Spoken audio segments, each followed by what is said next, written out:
On September 9th, 2013, Catherine's daddy and my ex-husband and friend of nearly 20 years, Chris Wheddon, was killed in a car crash in the UK. My first struggle while coping with my own loss was how to tell Katherine what had happened to her daddy. She was only 3.5 at the time. I knew that I had to be as direct as possible, avoiding any phrases such as, he's gone to sleep, or he's gone away. You have to be direct, you have to use the words, he's died, he's dead. So during those first few months, we had to find our own way through it with the help of friends and family. 3 months after Chris died, a former student of mine, Malik Weeks, was actually killed in a bike crash as well, leaving a young daughter similar age to Katherine. And I actually worked with his mum, Terry Weeks, at Clearwater, and taught all 3 of the children as well. And this made me think about how I needed to use what had happened to us with Chris dying, how I could use that to help other people. But at that time it was still too raw for us. I couldn't make my way through that. Shortly after that, or about the same time, my mum was diagnosed with cancer. And this meant that Katherine and I had to make several trips to the UK to visit her.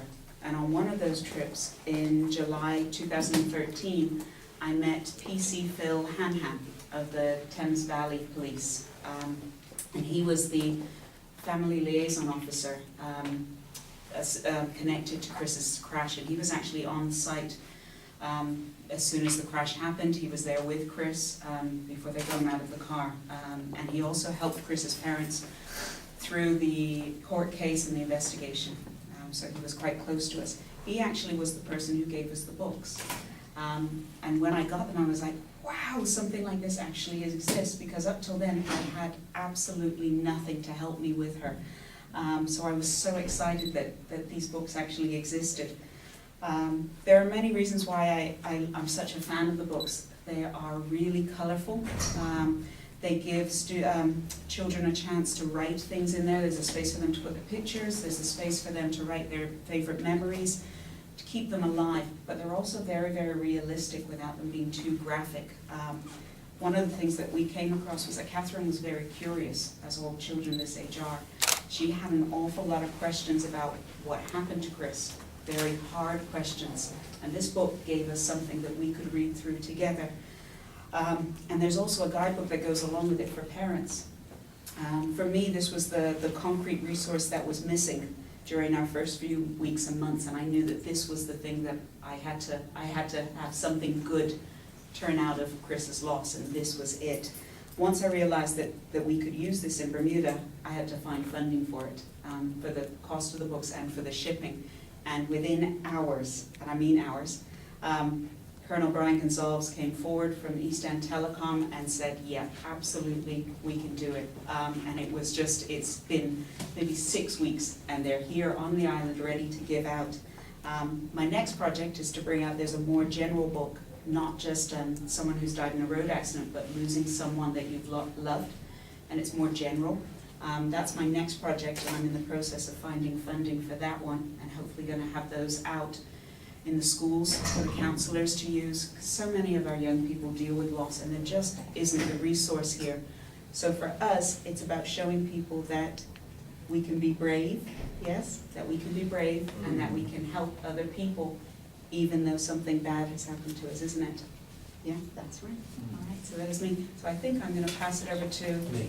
Oh, Superintendent Weeks. Superintendent Martin Weeks from the Community Policing Division. I was pleased to be contacted by Mrs. Wheddon to help with getting these books out to the people who need them. The Bermuda Police Service has family liaison officers, same program that they run in the UK, and our family liaison officers do a similar job when somebody dies, either through road traffic accidents or other causes. It was clear when I first saw the books that they are a really good resource for Bermuda. The books come in a large-scale one for the kids, as you saw earlier on, and also a supporting book, similar format, but for the parents to assist them in using this book. There's also a third book that we were able to source and grab with the funds from East End, which is about coping with grief when someone you love dies suddenly.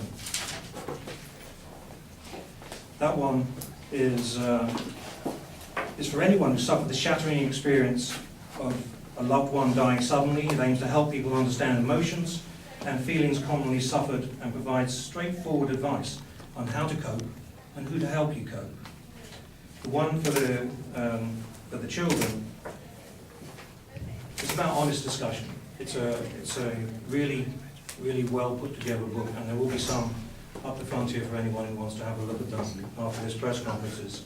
These will be given out by our family liaison officers, and we have Inspector Tracy Burgess from our family liaison unit, who's the coordinator, who will receive those books from our partners, East End Telecom. With that, I'd like to hand over to Lieutenant Colonel Brian Gonsalves. I've known Chris for a long time because him and I served in the regiment for quite some time. In turn, I was the commanding officer when Chris unfortunately passed away well too early. So when Sarah approached us about this initiative, it really was a no-brainer for us to get behind it and support it. And certainly during Chris's time as a sergeant in the police force, he was also well known to the partners at East End Telecom. So again, it was a no-brainer for us to support, and as far as I was concerned, it's the least we can do in his memory. So really too happy to help out.